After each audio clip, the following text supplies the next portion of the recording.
இந்த வருஷத்துக்கான தேர்வில் பார்த்தீங்கன்னா தமிழ் மொழி தகுதி தேர்வு ஒரு பிளேட் அ வைட்டல் ரோல். எல்லாரும் பார்த்தீங்கன்னா எக்ஸாம் நிறைய விஷயங்கள் எழுதியிருக்கோம் வச்சுருக்கோம்னு சொல்லிட்டு இருந்தாங்க. ஆனால் தமிழ் மொழி தகுதி தேர்வில் பார்த்தீங்கன்னா மேஜரில் கான்சன்ட்ரேட் பண்ண அளவுக்கு தமிழ் மொழி தகுதி தேர்வில் சில பேர் கான்சன்ட்ரேட் பண்ணாதனாலையும் அதில் குறைந்த மதிப்பெண் எடுத்ததுனால பேசிக் மதிப்பெண் எடுக்கலைன்னா மேஜர் எக்ஸாமில் எவ்வளோ மார்க் எடுத்திருந்தாலும் குறைந்தபட்ச கல்வி அந்த தேர்வுக்கான இது இங்கே எடுக்கலைன்னா அதில் அவங்க ஃபெயிலியர் அப்படிங்கிறது தான் ஃபெயில் அப்படின்னு தான் சொல்லிவிடுவாங்க. ஸோ அதனால் பார்த்திங்கன்னா தமிழ் மொழி தகுதி தேர்விலையாவது சரியான மதிப்பெண்கள் பெற்று மேஜர்லேயும் மார்க் எடுத்தால் தான் இவங்களுக்கான அங்கீகாரமே அளிக்கப்படுகிறது. அதனால் பிஜிடிஆர்பியை தமிழ் மொழி தகுதி தேர்வு அது மாதிரி பார்த்திங்கன்னா இந்த எக்ஸாமில் நிறைய விசித்திரங்கள் மாதிரி நடந்துச்சு. என்னென்னா நிறைய பேர் தமிழ் மொழி தகுதி தேர்வில் வந்து சூப்பராக மார்க் எடுத்தவங்க பார்த்திங்கன்னா மேஜர் பேப்பரில் சரியாக பர்ஃபார்ம் பண்ணலை. மேஜர் பேப்பரில் சூப்பராக பர்ஃபார்ம் பண்ணவங்க நிறைய பேர் வந்து இதில் சரியாக பர்ஃபார்ம் பண்ணல. ரெண்டுலேயும் ஆவரேஜாக இருக்கிறவங்களுக்கு இதனால தான் கட் ஆஃப் நம்ம ஒன்று மென்ஷன் பண்ணியிருந்தோம், கடந்த தேர்வை மென்ஷன் பண்ணி. இது கடந்த 2022 2020-21 காலகட்டத்தில் எக்ஸாம் நடந்ததுக்காக சொல்லி எக்ஸாம் அதுக்கப்புறம் தான் நடந்துச்சு.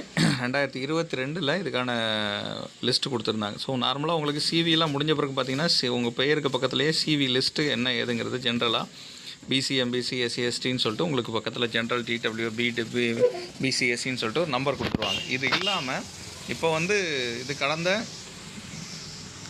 ரிமார்க்ஸில், அதாவது வந்து இவங்க செலெக்ஷனே ஆயிருந்தாலும் இப்போ எதுலெல்லாம் வந்து வெயிட் பண்ண வைப்பாங்க அப்படின்னா ஈக்குவலன்ஸ் வித் ஹெல்டு. ஸோ அதில் வந்து ஈக்குவலன்ஸ் இப்போ நீங்கள் யூஜி பிஜி எங்கே படிச்சிங்க அதெல்லாம் ஈக்குவலன்ஸில் இருக்கா.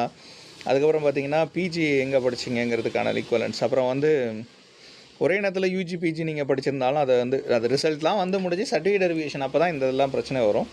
அதுக்கப்புறம் பார்த்தீங்கன்னா ஈக்குவலன்ஸ் நீங்கள் யூஜி எங்கெங்கே படிச்சிங்க, எந்தெந்த யூனிவர்சிட்டியில் படிச்சிங்க, அது என்ன மாதிரியான கரண்ட் கோர்ஸாக அது வந்து ரெகுலராக உள்ளதா அப்படிங்கிறதையும் செக் பண்ணுவாங்க. அதுக்கப்புறம் பார்த்திங்கன்னா நீங்கள் ஒவ்வொரு தடவையும் நீங்கள் படித்த அதுக்கான ஜிஓ வந்து, அதாவது அதுக்கான ஈக்குவலன்ஸ் சர்டிஃபிகேட்டா அப்படிங்கிறத செக் பண்ணுவாங்க. அது பிகாம், அது யூஜியாக இருந்தாலும் சரி பிஜியாக இருந்தாலும் சரி, வேறு யூனிவர்சிட்டியில் இல்லை வேறு காலகட்டத்தில் நீங்கள் படித்ததாக இருந்தாலும் சரி இது மாதிரி சொல்லுவாங்க.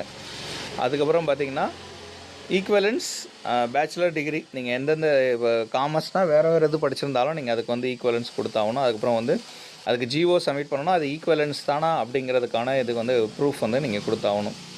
இது மாதிரி நிறைய ஜிஓ மென்ஷன் பண்ணுவாங்க. வித் ஹெல்டில் இது மாதிரியான ஈக்குவலன்ஸ் தான் மெயினாக பிளேட் அ வைட்டல் ரோல். அதனால் வந்து நீங்கள் டிகிரி முடிச்சிட்டிங்க, ஒரே நேரத்தில் 2 டிகிரி படிச்சிங்க, எல்லாத்தையும் வந்து எக்ஸாம்லாம் எழுதி பாஸ் பண்ணி முடிச்சதுக்கப்புறம்